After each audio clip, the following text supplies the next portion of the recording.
I wanted to share something with you on organization.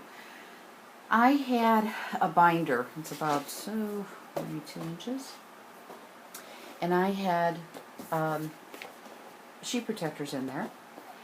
And every time I would find a really nice card to make, or some kind of project or whatever that I really wanted to save for quick reference, I would do that. I would write it on a piece of notebook paper, have the template, and then I would put it into the sleeve and put it in the binder. Well, it was getting bigger and bigger and bigger, so what I decided to do this morning was to take this old storage box that I had, and I took, I'll show you what I did here, give you an example of, this is what I would do. I would write the instructions on the name of the card, the actual measurements of it, and then I would actually make a template of the card. I don't know about everybody else, but let's see, I can't even get it. I don't know about everybody else, but I need a visual. I just can't, just look at this and say, oh yeah, I remember that. So what I do is, when I would do that, I would make a template. So for this to fit into this box, this is about a 7, I think it's 7, it's about 7 3/4. And the majority of all of my templates and information was on notebook paper. So what I did is I took the notebook paper, cut it to about maybe 7.5 inches so it would fit perfectly in there, and then just used my ATG gun and just glued it here on the ends, and it made its own pocket. And I'll show you too what's nice that you can start doing this, because let's just say here's a waterfall card. Well, what happens if you wanted more information, or you just have the template, but you can go ahead and make your actual notes right here. So here is, like I say, a waterfall card. Let's show one that's a little bit easier so I can show you. Here's a really cute card. This is a envelope card, just to show you. It's called a card envelope, and it gives me all the instructions on what to do. You see, I folded it over, and then here is my actual template.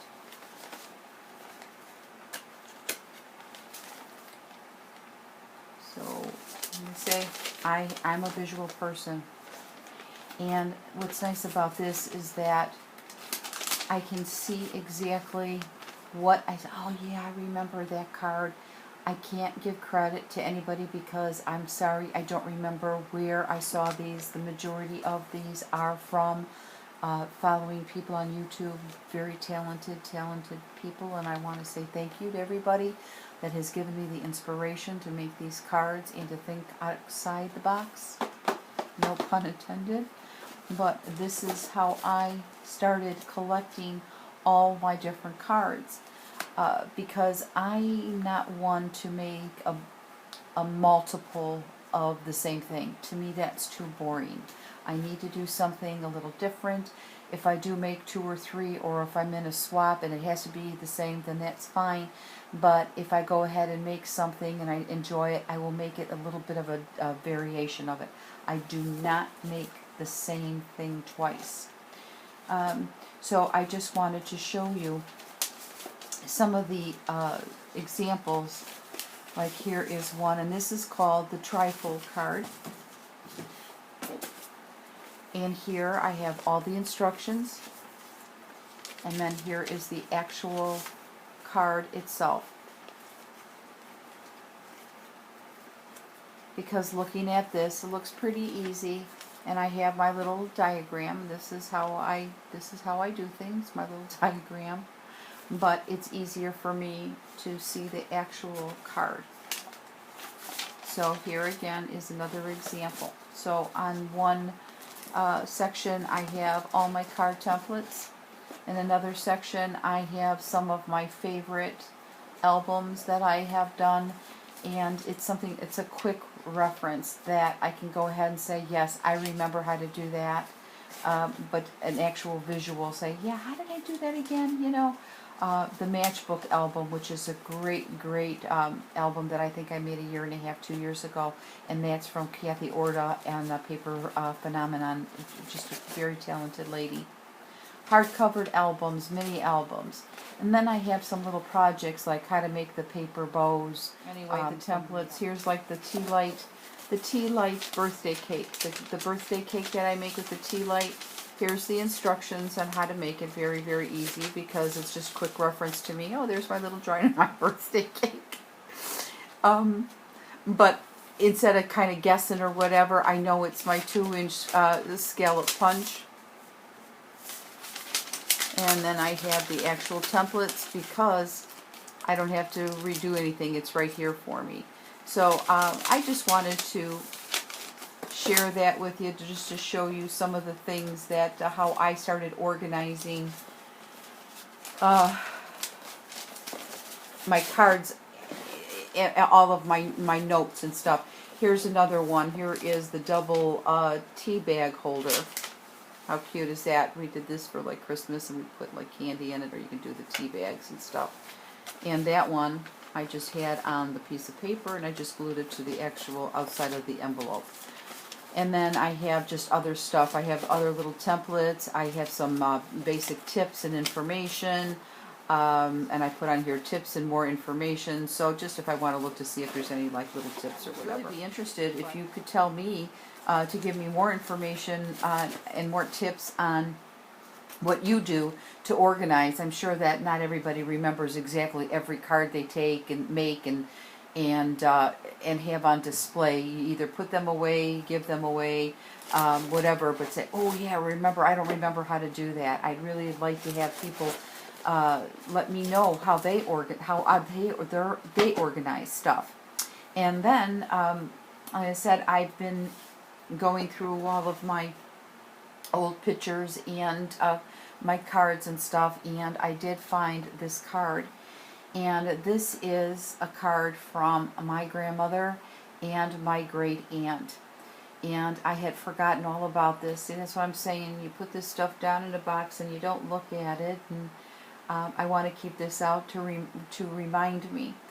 I lost both my grandmothers both of them were in their early 50s when they had passed away. And I was 2 and 7 when both my grandmothers had passed away.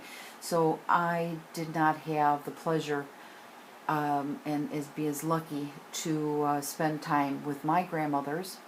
But this here kind of gives me a little connection with my grandmother on my father's side. This was his mother and his aunt, so that would be my great aunt. And it says here, announcing the grand opening of the treasure chest. And it was in Chicago. And it was, the grand opening was Saturday, June 25th, 1938. And what I take from my grandmother, which is very nice to know, that she liked doing this sort of things too, because it says, join our merchandise club, gifts and novelties. So could you imagine if they might have had maybe handmade cards and scarves and jewelry or whatever, but like I say, this is something that's a keepsake to me, that this is something that my grandmother had passed on to me, even though I only remember just a little part of her because I was so young when she passed. But knowing that that she did this with her sister, knows that this is what she passed on to me. So I just wanted to do just a nice little share and show you this this little keepsake from my grandmother. So I just wanted to pass on just a little tip on how I'm starting to organize some of my card templates, and like I say, I would be very interested if anybody else had some other ideas that you can give me to incorporate in what I already have. So anyway, I thank you for watching. Bye.